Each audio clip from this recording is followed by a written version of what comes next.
The overall goal of this methodology is to establish the use of genetically encoded redox sensors for the specific assessment of toxicant-induced perturbations in redox homeostasis. By overcoming the significant limitations of conventional approaches used to assess oxidative stress, this method will help answer key questions pertaining to toxicological oxidative stress. The main advantage of this technique is that it combines a high degree of specificity and sensitivity with unparalleled spatiotemporal resolution to investigate toxicological oxidative stress in living cells.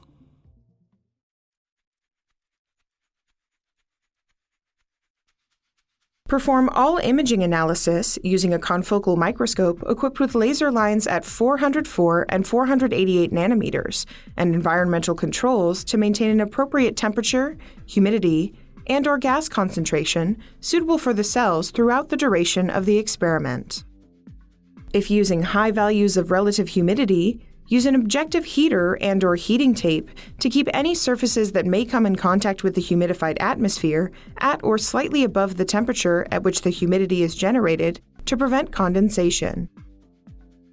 Turn on all microscope components and set up all equipment required for sequential excitation at 488 and 404 nanometers with emission at 510 nanometers. Ensure all components of the optical configuration are set appropriately for real-time acquisition. Set up a stage-top environmental chamber to maintain constant temperature at 37 degrees Celsius, 5% CO2 atmosphere, and greater than 95% humidity. Prior to starting image acquisition, equilibrate the environmental chamber for at least 10 minutes after the initial setup of all environmental controls. Place the dish of cells on the stage top within the environmental chamber. With the desired objective lens, find the focal plane of cells using the eyepiece and white light, and ensure normal morphology. A 1.4 numerical aperture 60x violet-corrected oil-immersed objective lens is commonly used, which permits identification of intracellular compartments while maximizing the optical resolution of the confocal system. Check the fluorescence expression of the cells in the field of view while visualizing the cells under wide-field fluorescence illumination with an appropriate filter set, such as fluorescein isothiocyanate or FITC. At this point, using wide-field illumination while looking through the eyepiece is more convenient because it is easier to move the dish to select a field of cells to study. Once a desired field of view is found, close the environmental chamber. Use the focus maintaining feature to facilitate maintenance of a stable focal plane throughout the study. Next, set up acquisition parameters to ensure optimal assessment of the sensor of interest across the desired exposure period. To do so, adjust the laser power for excitation at 488 nanometers and emission at 510 nanometers. Choose a laser power level that allows visualization of the cells, and keep this constant between samples or replicate dishes. Use the confocal controls of the acquisition software to ensure that the selected focal plane has been optimized for maximal fluorescence emission intensity in the center of the cells by scanning at 488 nanometers while adjusting the Z-plane. Use a high gain setting while searching for the Z-plane with the most overexposed cells. Once the appropriate focal plane has been found, return the gain to a setting that is most optimal for the fluorescence of the reporter being used without oversaturating the pixels being observed. Then, use the gain to fine-tune the baseline fluorescence. With ROGFP2, establish the baseline near the upper limit of the instrument without oversaturation, as these cells will lose 510 nanometer fluorescence induced by 488 nanometer excitation when the glutathione redox potential increases.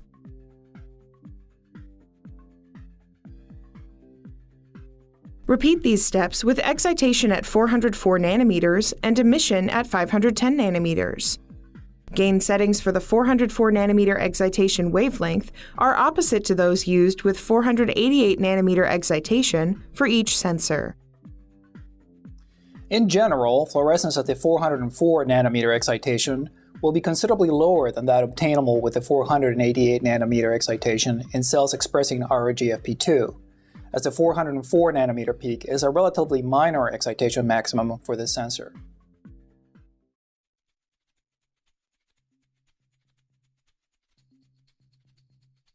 Set up the acquisition software to sequentially excite the two excitation wavelengths and collect emissions for both at 510 nanometers and at a predetermined time interval throughout the desired length of the experiment. For real-time assessment of experimental parameters, choose at least 5 to 10 sensor-expressing cells in the field and establish them as regions of interest to monitor their fluorescence changes during the experiment. Next, dissolve the environmental toxicant, 910PQ, in dimethyl sulfoxide to a concentration of 15 millimolar. Dilute the dissolved toxicant in basal cell media to a 250 micromolar working solution for a final concentration of 25 micromolar. Additionally, prepare a working solution of hydrogen peroxide for later use in this protocol. Once the experimental parameters have been defined, begin the time course acquisition. Establish a baseline period of at least 5 minutes prior to starting xenobiotic exposures. Expose the cells to the toxicant being investigated using conventional approaches for in vitro dosing. Monitor changes in fluorescence during the exposure period. Perform subsequent injections as needed. Take great care not to shift the dish during injections so that the same cells are followed throughout the entire time course while imaged in the same focal plane. At the end of the experiment, expose the cells to the appropriate controls to fully oxidize and reduce RO-GFP2. The addition of control stimuli validates sensor responsiveness at the end of the exposure and confirms that the responses observed are not the direct result of damage to the fluorophore itself.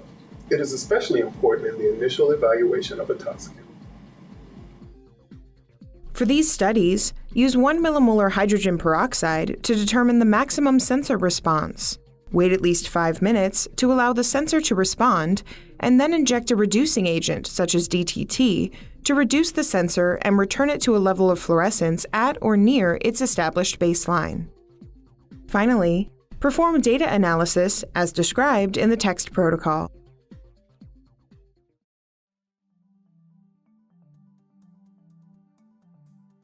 Shown here are representative results illustrating an established dose response generated using the bronchial epithelial cell line BEES2B expressing RO-GFP2.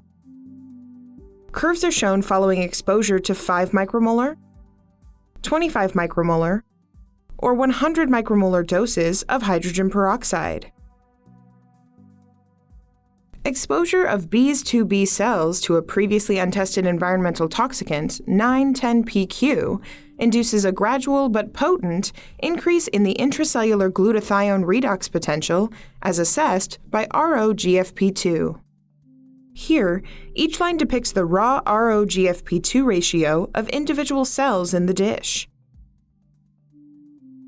Although the test compound produces a maximal response comparable to 1 millimolar hydrogen peroxide, this known redox cycler caused a change in the sensor that was fully reduced with the addition of 5 millimolar DTT, suggesting that the sensor remains functional following exposure to this redox-active organic compound.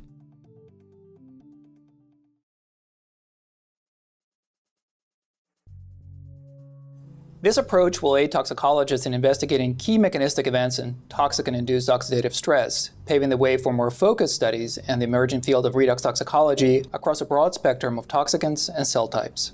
After watching this video, you should have a good understanding of how to use genetically encoded sensors in live cell microscopy to monitor pivotal markers of toxicological oxidative stress with high sensitivity and specificity and unmatched spatiotemporal resolution.